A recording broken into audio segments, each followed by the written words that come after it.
Bonjour, mon nom est Sandra Vimon. J'ai envie de faire une petite capsule sur la mort aujourd'hui parce que c'est un phénomène qui est pas toujours évident pour les gens. Comment faire face à la mort en particulier, là, c'est l'angle que j'aimerais aborder. Donc, ça vous arrive, il y a quelqu'un qui décède. Comment est-ce qu'on gère ça dans une optique de conscience, c'est-à-dire dans une optique de non-diffraction, c'est-à-dire dans une optique de ne pas diffracter ou perdre ses énergies pré-personnelles. Donc, comment vivre l'événement de manière parfaite, si on veut, pour être capable d'utiliser toutes nos énergies pré-personnelles, c'est-à-dire les énergies que notre esprit nous envoie, que notre esprit universel nous envoie. Donc, d'utiliser ces énergies-là pour créer notre double, pour avancer en conscience et donc de ne pas répéter toujours les mêmes schémas psychologiques face au phénomène de la mort.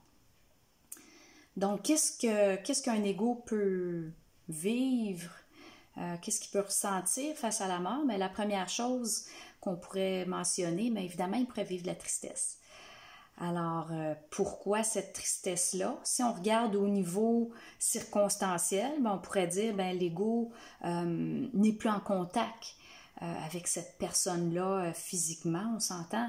Donc, quelqu'un, par exemple, qu'on a aimé, qu'on a apprécié, puis tout d'un coup, ce contact-là n'est plus présent.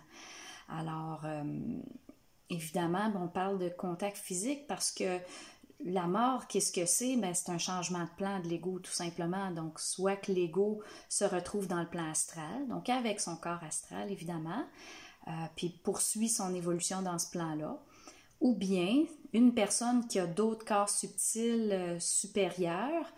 On parle du corps surmental, donc le double éthérique, ou du corps, ou du corps supramental, qu'on appelle aussi le couple cosmique. Donc, quelqu'un qui a ces corps-là, évidemment, n'ira pas en astral, mais ira dans le plan qui correspond à son corps subtil, qui est le plus élevé en vibration.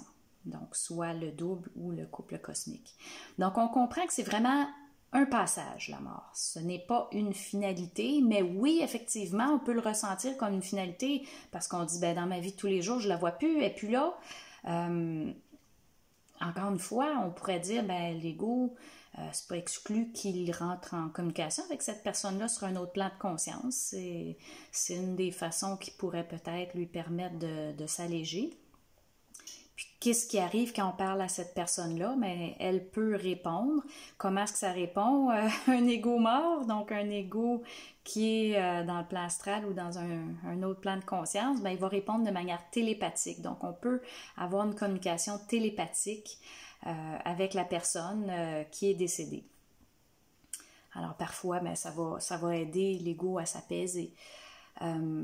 Mais ça n'enlève pas qu'il peut y avoir de la tristesse. Alors, ce qui est important de comprendre de cette tristesse-là, oui, dans un premier temps, on peut dire c'est la perte de l'autre. Mais ultimement, pourquoi est-ce que vous pleurez? Cette tristesse-là provient de votre propre déchirure. Donc, je l'appelle la déchirure originelle. Donc, quand la conscience humaine s'est incarnée sur la Terre, mais elle a traversé plusieurs plans de conscience. On pourrait aussi dire qu'elle a créé plusieurs plans de conscience. Donc, sur le plan supramental, on peut dire, en fait, on provient du plan supramental. Donc, on était des esprits universels. Il y a eu déchirure, donc séparation du yin, du yang. Donc, séparation du rapport face à l'autre.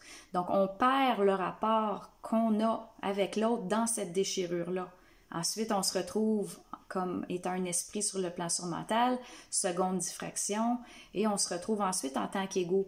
Donc, dès que l'ego ressent de la tristesse face au décès de quelqu'un, il est propulsé dans sa propre déchirure. Donc, on voit que c'est vraiment un cheminement personnel qui doit être traversé. Donc, de renier cette tristesse-là, essayer de ne pas la vivre, c'est pas intelligent parce que ça empêche l'ego d'intégrer l'énergie de sa déchirure. Parce que plus il intègre cette énergie-là, plus il va absorber l'énergie qui autrefois, même avant d'être un être humain sur la Terre, cette énergie-là, il l'avait perdue, donc il commence à la récupérer. Donc, c'est ce qu'on appelle l'intégration de l'énergie supramentale qui se fait graduellement dans l'ego. Donc, ça part par cette réalité, ça vient de cette réalité-là, d'être capable de dire, mais je dois être capable de vivre ma tristesse, puis de savoir profondément que l'événement sert à récupérer mon énergie prépersonnelle. Donc, sert à, si on veut, réparer, entre guillemets, cette déchirure-là qu'on a vécue qui nous permet ensuite de remonter vers des plans de conscience supérieurs. Donc, la tristesse, oui, le déclencheur est une rupture face à l'autre, mais c'est votre processus intérieur qui compte pour être capable de réharmoniser le lien avec l'autre. Donc, qu'est-ce qu'un ego pourrait aussi vivre face à un décès de quelqu'un qu'il aime? Ben, il pourrait vivre de la colère aussi. Il pourrait vivre comme un sentiment d'injustice, c'était pas le temps, la personne était trop jeune. Donc, il y a toutes sortes d'émotions liées à la colère qui peuvent monter. Donc, comment est-ce que l'ego gère cette colère-là pour ne pas diffracter, pour ne pas perdre l'énergie de son esprit? Donc, l'important, c'est de dire, bon, ben, on rentre dans un rapport de force avec l'esprit. Qu'est-ce que c'est le rapport de force avec l'esprit? Bien, il faut tout de suite comprendre que l'esprit crée tous les événements à l'ego. Donc, si vous vivez la mort de quelqu'un, puis que ça vous amène à vivre de la colère, bien, c'est votre esprit qui vous a amené dans cette configuration-là et qui vous envoie de l'énergie de la colère pour pouvoir prendre cette colère-là et lui renvoyer à lui. Parce qu'évidemment, on ne veut pas renvoyer la colère à quelqu'un d'autre. On ne veut pas renvoyer la colère à un docteur, à un système hospitalier, à un système politique, à un système, peu importe la cause. On pourrait dire, ouais, mais la personne est morte d'un accident, puis la personne qui a frappé dedans est en état d'ébriété, c'est de sa faute. Ben non, mais tout est voulu, là. Chaque événement est planifié par l'esprit de chacun. Donc, si vous recevez de la colère en tant qu'émotion en dedans de vous, dans votre ego, bien, sachez que c'est votre esprit qui vous envoie cette colère-là pour contester, puis dire, mais qu'est-ce qui se passe? Pourquoi la personne est décédée? Pour qu'un jour, votre esprit puisse vous répondre et vous informer de pourquoi c'est arrivé. Parce que ça suffit, cette fameuse quarantaine-là planétaire qu'on appelle. Le fait de ne pas avoir de réponse face à ce qu'on vit, mais ça suffit.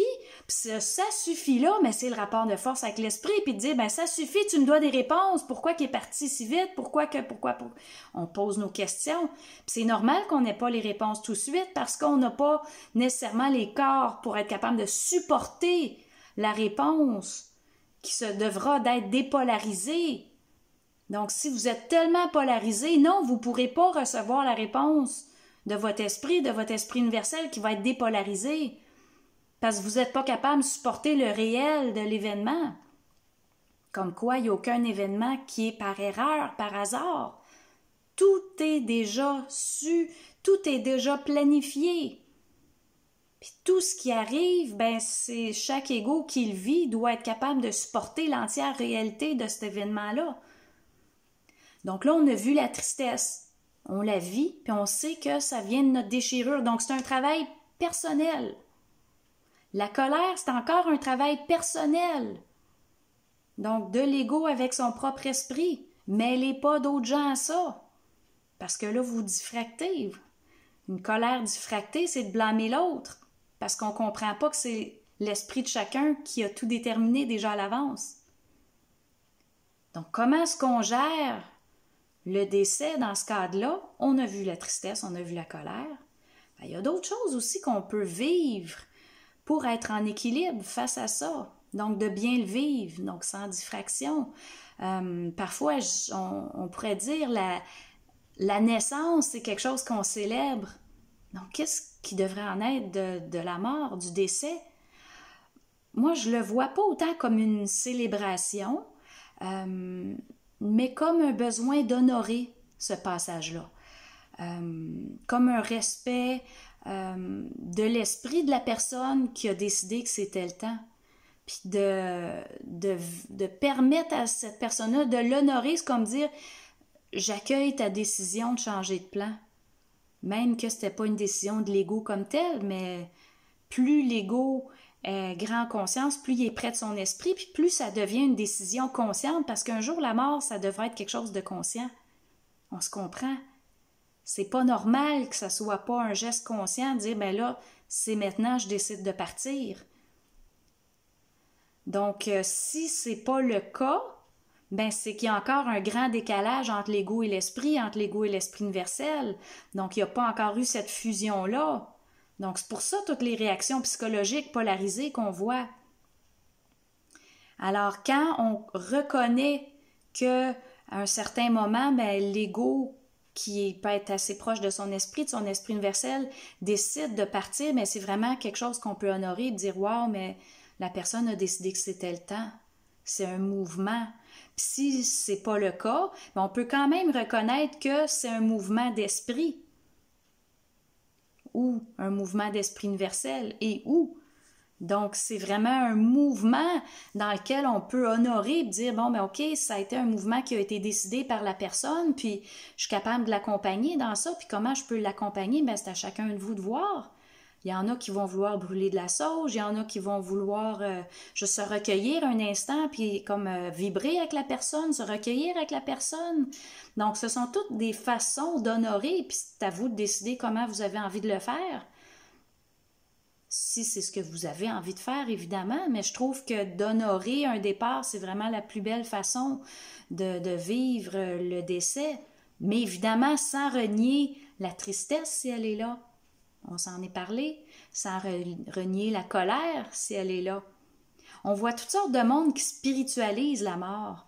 Tu sais, ils se sentent mal en dedans, sont tout croches, puis ont de la peine, puis « Ah, mais c'est un changement, c'est normal, c'est naturel », puis c'est comme une fausse spiritualité, tu sais, parce que la personne ne se donne pas le droit de vivre le réel de qui elle est, donc elle rentre dans des mécanismes psychologiques d'ego parce qu'elle ne peut pas supporter le réel de l'événement, elle n'est pas capable de supporter elle-même, elle n'est pas capable de supporter sa propre lumière, donc elle va positiver. C'est un peu comme... Tu sais, des fois, on parle des larmes de crocodile, mais ça serait comme un sourire de chèvre, si on veut, tu sais. C'est comme, c'est pas un vrai sourire, c'est pas vrai, c'est pas réel. Puis on le sent que c'est pas réel quand que ça arrive. En tout cas, moi, je le sens quand quelqu'un est pas réel, c'est comme si tout se crispe en dedans de moi, dans mes corps subtils, parce qu'un jour, l'être humain réalise qu'il devient extrêmement sensible, mais il est pas juste sensible, il est capable de supporter sa sensibilité aussi. Puis s'il n'est pas capable de la supporter, sa sensibilité, ben il va rentrer dans différents mécanismes psychologiques, donc qu'on appelle de spiritualité New Age, de positivisme, de ne pas montrer ce qu'il en est vraiment, de ne pas se montrer, donc de ne pas se donner le droit d'être, puis de vivre ce qui est là. Parce que ça, on le voit beaucoup, beaucoup dans les consciences humaines. Les gens ne se permettent pas de vivre ce qui est là. Ils sont toujours en fuite. Ils cherchent autre chose, ils cherchent des portes de sortie parce qu'ils ne sont pas capables de contenir leur propre lumière. Donc, face au phénomène de la mort, ben vraiment, la solution, c'est regarder ce que vous vivez. Est-ce que c'est la tristesse? Est-ce que c'est la colère? Ou est-ce que vous avez vraiment envie de vivre une sorte de recueillement puis d'honorer ce passage-là parce que vous êtes vraiment en paix? Vous n'êtes pas en train de faire à semblant d'être en paix, puis si ça change, c'est correct. Vous pourriez être en train d'honorer, puis tout d'un coup, il y a une tristesse qui vient. Mais l'important, c'est de savoir que la tristesse, c'est la vôtre. C'est votre propre déchirure que vous vivez. Donc, vous n'êtes pas en rapport vraiment avec l'autre. Pour être en rapport avec l'autre, ben, on va honorer le passage. Puis là, je parle le réel dans l'autre.